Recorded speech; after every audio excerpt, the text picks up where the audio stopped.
once again to another edition of Quick Trivia with Mike. It's that weekly game show right here on channel 955 where we test your knowledge of some obscure facts. Some of them are older historical type things. Some of them are relatively recent. Hopefully it makes you put your thinking cap on. Hopefully we all have a lot of fun with it. I know that I do, and I know that everybody I work with here at East Castle Place is having a lot of fun with it. I'm your host and quizmaster, Mike Brever. Once again, the show appears on channel 955. I want to really thank you all for inviting me into your house for this half an hour. So sit back, relax, maybe get yourself a cup of coffee, and let's have a little bit of fun, shall we? You know, we always begin by going through 3 questions that we asked you last week. We give you the answers, and then we pose 3 new questions for the coming week. For the last 3 or 4 weeks, we have been focusing on some holiday trivia. I have the same thing in store for you today. The answers to some questions that had to do with holiday trivia, and then 3 new questions as well. I've also got some interesting things to share with you, but first of all, I have to say, mea culpa, mea culpa, mea maxima culpa. For the second time now, Sandra Meyer sent in her answers to trivia, and I missed it. She ended up actually getting all 3 questions and the music correct 2 weeks ago. Now, I've only done it twice since we started the show 40 weeks ago. Unfortunately, both times it happened to Sandra. I think she's starting to think that I have it in for her or something. But please, let me extend my congratulations to Sandra Meyer for actually being the co-champion last week. Let's get on to this week, shall we? I began by telling you last week a little bit about a gentleman by the name of Merkel Landis. I have some really interesting things to share with you about Merkel Landis. He actually generated quite a bit of interest among our viewers. One of the things that I shared with you was that Merkel Landis had actually gone to Dickinson College. Started in 1892, earned a 4-year degree in Bachelor of Philosophy, with it being awarded in 1896. One of our regular viewers and regular players, Alex Hill, came down and he shared with me a Phi Beta Kappa key from Dickinson College, awarded in 1896, just at the time that Merkel Landis would have been there. I really enjoyed having this for this week and checking it over, and I'm having a lot of fun sharing it with all of you as well. Once again, a Phi Beta Kappa key from Dickinson College, 1896. This was awarded to Charles Ziegler. As you know, Phi Beta Kappa continues to this day, but clearly Merkel Landis would have been there at the time that this key was awarded. I also told you in my commentary that ultimately Merkel Landis had earned a law degree from Dickinson College, and he passed the Cumberland Bar exam on June 5th, 1899. I took some liberties and based on my own experience, indicated that he had earned a JD because he had earned a law degree. Well, Jim Fry, another one of our regular viewers and players, emailed me and told me that that wasn't possible. Merkel Landis may have in fact earned a law degree, as we know he did from Dickinson School of Law, but the first JD degree was awarded in the United States, was awarded by the University of Chicago in 1902. What Landis actually received would have been an LLB, a Bachelor of Law degree. So I stand corrected. The JD was not awarded until 1902, and what Merkel Landis in all likelihood received was an LLB. I'd like to thank Jim Fry and Alex Hill, not only for playing along, but having the fun of contacting me with some additional information, making some of these stories really personal and adding an East Castle Place touch to them. However, what is it that Merkel Landis invented that actually changed the way we recognize Christmas to this day? I told you that Merkel Landis had gone off into a career in banking. Well, what Merkel Landis actually created was the Christmas Club, the Christmas Savings Club. Carlyle Trust had the first public Christmas saving club and was brought about by Landis. In December 1909, 3 men from the local shoe factory approached Landis with the idea.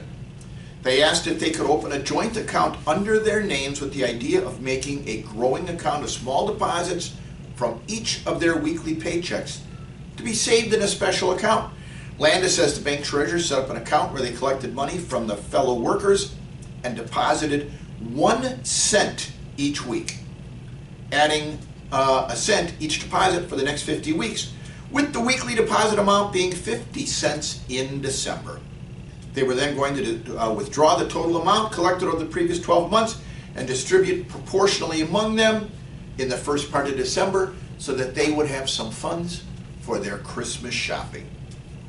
Landis ultimately took this idea a step further and published advertisements in the local newspaper that his bank would be forming a Christmas savings club starting in the first week of 1910. The club members would be allowed to make weekly deposits of any amount until the week before Christmas. They would get 3% interest. Actually, 3% is pretty good. I wish we got 3% today.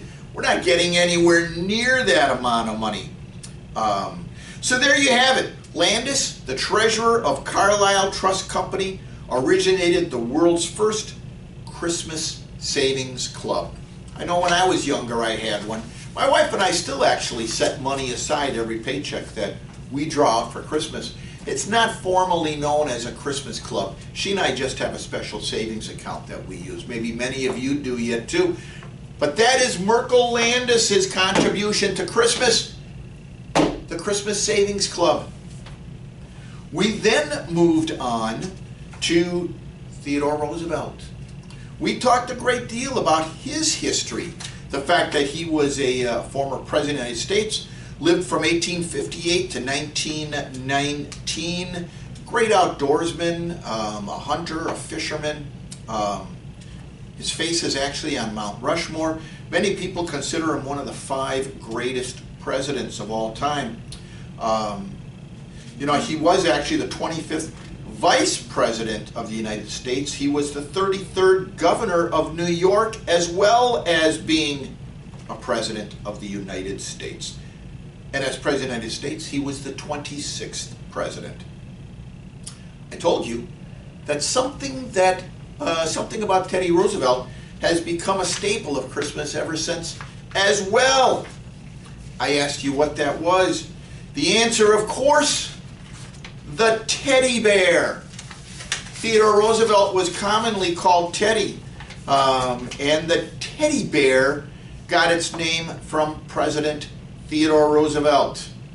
He actually loathed the name Teddy, though. He didn't care for it. The name originated from an incident on a bear hunting trip in Mississippi in November 1902. Roosevelt was invited by the Mississippi Governor Andrew Longino.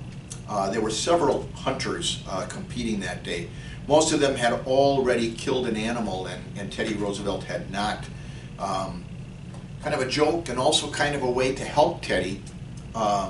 Several of his hunting companions cornered and trapped a bear, beat it senseless and tied it to a tree and said, there's a kill for you.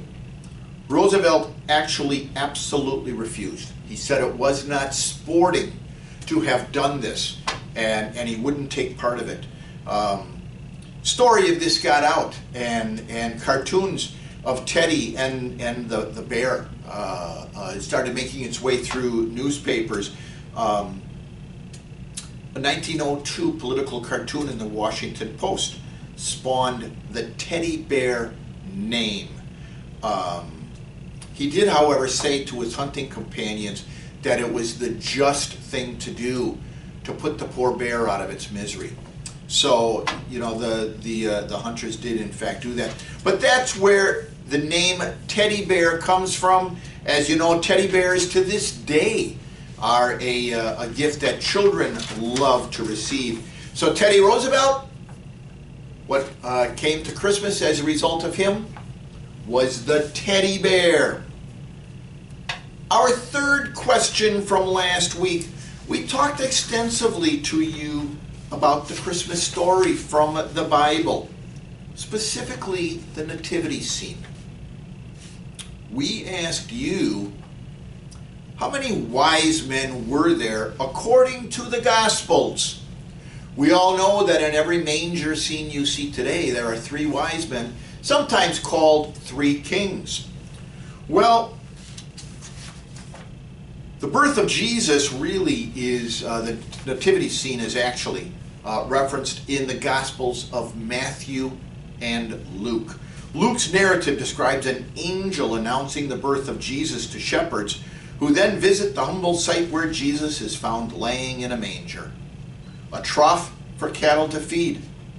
Matthew's narrative actually talks about the wise men who followed a star to the house where Jesus lay. And Matthew's account indicates that the Magi found Jesus sometime later, less than 2 years after his birth, as found in Matthew chapter 2, verses 1 through 23. Matthew's account, ironically, does not mention the angels and the shepherds. So you see manger scenes today with the 3 wise men, actually referenced by Matthew as magi, 3 kings commonly called as well. Tradition has it that there were 3. But tradition has it that there were 3 because of the gifts that are referenced in Matthew's account. The gifts of gold, frankincense, and myrrh. 3 gifts, 3 magi. 3 magi, kings, wise men. However, Matthew actually never references a specific number. The Gospels do not reference that there were 3. They merely reference that the Magi visited the manger. And as we all know, now they visited up to 2 years after the birth of Jesus.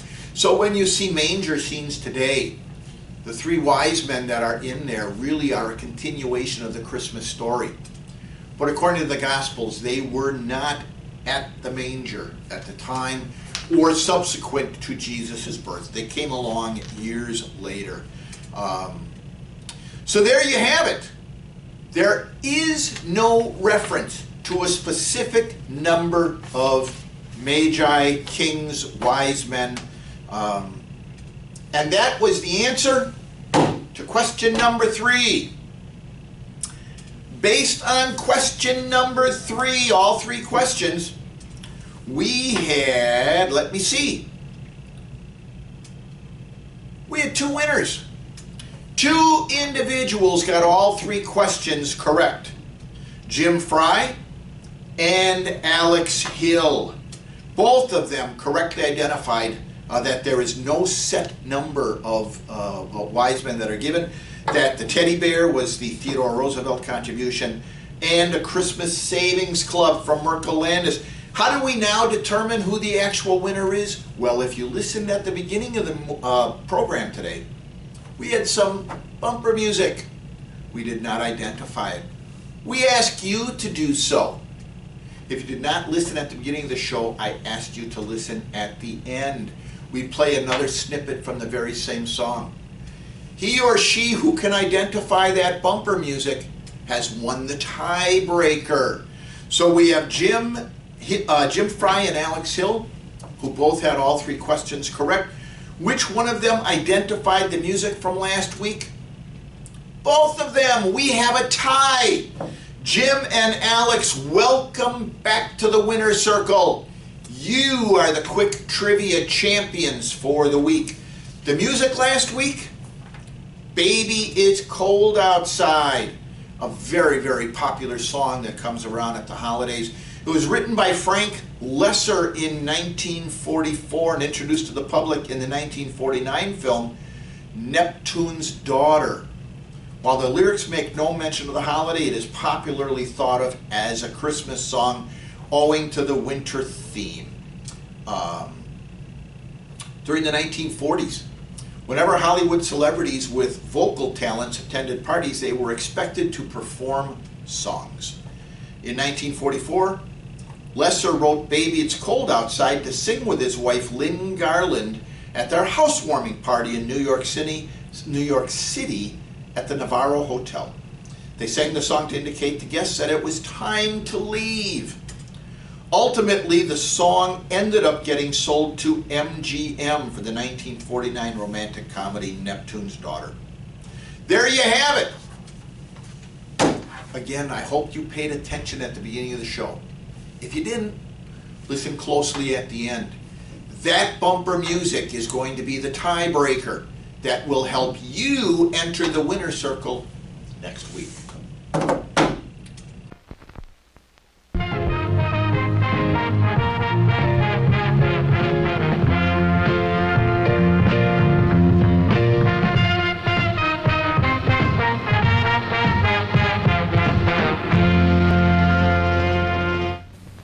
Hey, this Christmas party is getting a little too quiet. I think it's time we liven it up with my favorite Christmas gift, Mr. Microphone. Hey, what's that? Well, you set the dial on your FM radio and testing. Hey, I'm on the radio! These kids are having a fabulous time with Mr. Microphone, the cordless microphone that actually puts your voice on the radio. There are no attaching wires, so you're free to move around. Broadcast over any FM car radio. Hey, good looking. We'll be back to pick you up later. You can broadcast in mono or with two or more radios in stereo. Professional entertainers use Mr. Microphone for rehearsing. And you can too.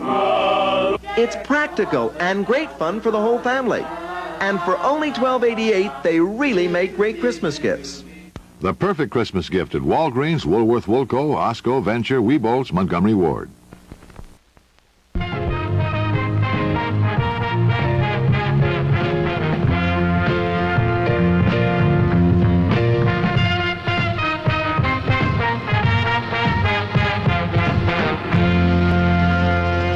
Now let's take a look at our 3 new questions for the coming week. You know that for the last 3 or 4 weeks we've been focusing on holiday themes. We continue that today, but we break off a little bit from just the traditional Santa Claus and Christian aspect of the holidays. We're going to take a look at a few more of the cultural ways of celebrating holidays that occur in the month of December. We're going to start with the holiday of Kwanzaa. Kwanzaa is an annual celebration of African American culture that is held from December 26th to January 1st, culminating in a communal feast called Karamu, usually held on the 6th day. It was created, Kwanzaa, by Dr. Maulana Karenga, based on African harvest festival traditions from various parts of Africa, including West and Southeast Africa. Kwanzaa was first celebrated in 1966, and it was a creation of American citizens, American culture. American Maulana Karenga created Kwanzaa during the aftermath of the Watts riots as a specifically African American holiday. Karenga said his goal was to give blacks an alternative to the existing holiday and give blacks an opportunity to celebrate themselves and their history, rather than simply imitate the practice of the dominant society. For Karenga, a major figure in the Black Power movement in the 1960s and 70s, the creation of such holidays underscored the essential premise that you must have a cultural revolution before the violent revolution. The Cultural Revolution gives identity, purpose, and direction. Of course, you know the violent revolution, thankfully, never did occur. But there has been a real transition and a reawakening of African American culture, in many ways spurred on by the celebration of Kwanzaa. According to Karenga, the name Kwanzaa derives from the Swahili phrase Matunda yo Kwanzaa, meaning first fruits. First fruits festivals exist in southern Africa and are celebrated in December. It was decided to spell the holiday's name with an additional A,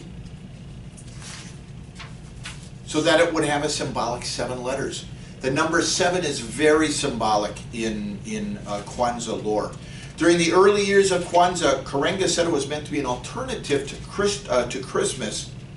However, now it's a celebration of African culture, African American values, and it's held in addition to Christmas. It is also spread outside the United States. Kwanzaa now is actually 54 years old. There are 7 principles, 7 primary symbols that emphasize a unique set of values and ideals during the 7 days of Kwanzaa, which also is spelled with 7 letters. 7 is very, very important in the lore about Kwanzaa. With over 2,000 languages spoken on the African continent, Kwanzaa adopted one of the many unifying languages, Swahili, which is spoken by millions on the African continent. The name Kwanzaa comes from a Swahili phrase, once again meaning first fruits. The first United States postage stamp to commemorate Kwanzaa was issued in 1997. There have been 5 designs released since then. The most recent was in 2016. There are 3 colors that are symbolic in the celebration of Kwanzaa.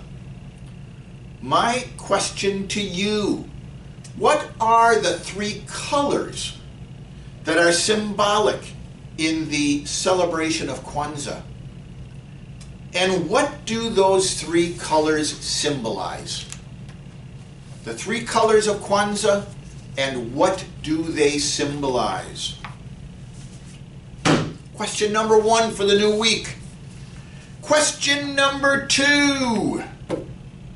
We're going to take a look at Hanukkah. This has to do with the Jewish tradition, of course. Judea was part of the Ptolemaic Kingdom of Egypt until 200 BC, when Antiochus the Great of Syria defeated King Ptolemy of Egypt at the Battle of Panium. Judea then became part of the Seleucid Empire of Syria. King Antiochus wanted to conciliate his new Jewish subjects, guaranteeing their rights to live according to their ancestral customs and to continue the practice of their religion in the Temple of Jerusalem. However, in 175 BC, Antiochus Epiphanes, the son of Antiochus III, invaded Judea at the request of the sons of Tobias. The Tobiads, who led the Hellenizing Jewish faction in Jerusalem, were expelled to Syria around 170 BC when the high priest Onias and his pro-Egyptian faction wrested control from them. When the second temple in Jerusalem was looted and services stopped as a result of this, Judaism was outlawed. In 167 BC, Antiochus ordered an altar to Zeus erected in the temple. He banned circumcision and ordered pigs to be sacrificed at the altar of the temple. Antiochus' actions provoked a large-scale revolt.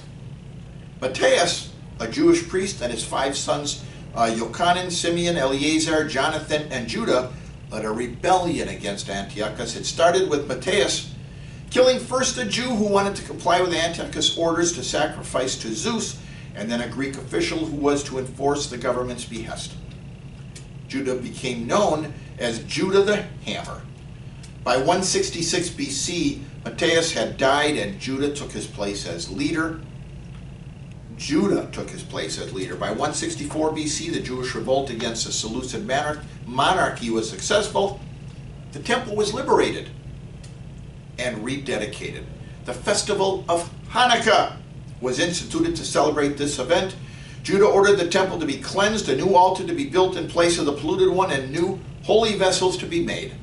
According to the Talmud, unadulterated and undefiled, pure, olive oil with the seal of the high priest was needed for the menorah in the temple, which was required to burn throughout the night, every night. The story goes that one flask was only enough oil to burn for 1 day, yet it burned for 8 days, the time needed to prepare a fresh supply of kosher oil for the menorah. An 8-day festival was declared by the Jewish sages to commemorate this miracle. The version of the story in 1 Maccabees states that an 8-day celebration of songs and sacrifices was proclaimed upon rededication of the altar. So there you have it. That's a little bit about the history of Hanukkah. A lot of very, very interesting facts about Hanukkah as well. You also now know that a menorah is lit each day of the holiday. Kind of interesting that if you go to Kwanzaa, if you come to Christian tradition, if you go to the Jewish tradition, there is a lighting of candles that seems to play a role in all of them. The Christian, of course, which we've not spoken about, is the Advent calendar. We right here at East Castle Place have a menorah down in our lobby at the receptionist area. Interestingly, unlike Christmas, gifts were not always given for Hanukkah. It is, however, a tradition for people who are celebrating Hanukkah to give money to one another. But as Christmas became more popular, the Jewish customs picked up the tradition of gifts instead of just money. Hanukkah dishes are fried for a reason. This isn't a coincidence. People fry their food in oil for Hanukkah as a symbol of the miracle of the oil that burned for 8 straight nights. It reminds everybody of that miracle of Hanukkah. Interestingly enough, we think in the Western tradition that Hanukkah must be the most important holiday in the Jewish year. Not so. Just because it happens to occur during our Christmas celebration, which many people view as our most important celebration of the year, Hanukkah is not necessarily the most important holiday in the Jewish tradition. Passover, Rosh Hashanah, they all have much more significance to the Jewish religion. Yom Kippur as well, the celebration of atonement, the Day of Atonement. Harry Truman was the first president to celebrate Hanukkah at the White House, picking up some of the American traditions of Hanukkah as well. My question to you, you've seen it many ways already. Told you a little bit about the history and the tradition of Hanukkah. Kind of a very interesting question. What is the correct way to spell Hanukkah? What is the correct way to spell Hanukkah? I know you've all seen it just like I have, many different ways. Let me know. What's the correct way to spell it? Now, our third and final question of the day. A little bit more of a traditional Christmas type question. We're going to look at the Macy's Thanksgiving Day Parade, the annual parade held in New York City every year since 1924. It's the second oldest Thanksgiving parade in the United States, with America's Thanksgiving Parade in Detroit. Both parades being 4 years younger than Philadelphia's. You know, it's actually the beginning of the holiday season, known throughout the country. Specifically because although it starts on Thanksgiving, it ends with Santa Claus at the end of the parade. And then he goes right into Macy's, where he hears little kids' wishes for Christmas. Originally, Macy's Thanksgiving Day Parade was aired on NBC Radio. Starting in 1953, it aired on NBC Television. Again, in 1924, it basically began as an effort for the employees of Macy's to have a little bit of fun, show a little bit of civic pride for the city of New York. Starts up by Central Park, marched all the way to Macy's at Herald Square. the flagship store on 34th Street. There were floats, professional bands, live animals borrowed from the Central Park Zoo. Again, even at the very first parade, Santa Claus brought up the rear. He's welcome to Herald Square. He actually was ultimately on a balcony of the store on 34th Street waving to all the kids. Then he went inside and again started listening to kids' wishes for Christmas. The parade became so successful that it actually forced the end of some other things that took place on that day. The Ragamuffin Day in particular, which always was featured on Thanksgiving Day, ended as a result of lack of interest because everyone wanted to watch the Thanksgiving Day parade. Of course, you know, part of it is the excitement of the holiday season, the fact that it kicks it off. I can tell you there were only a couple of years when the parade was not held. From 1942 to 1944, a result of World War II. Rubber and helium were short because of the war effort. And as a result, the Thanksgiving Day parade from Macy's did not occur.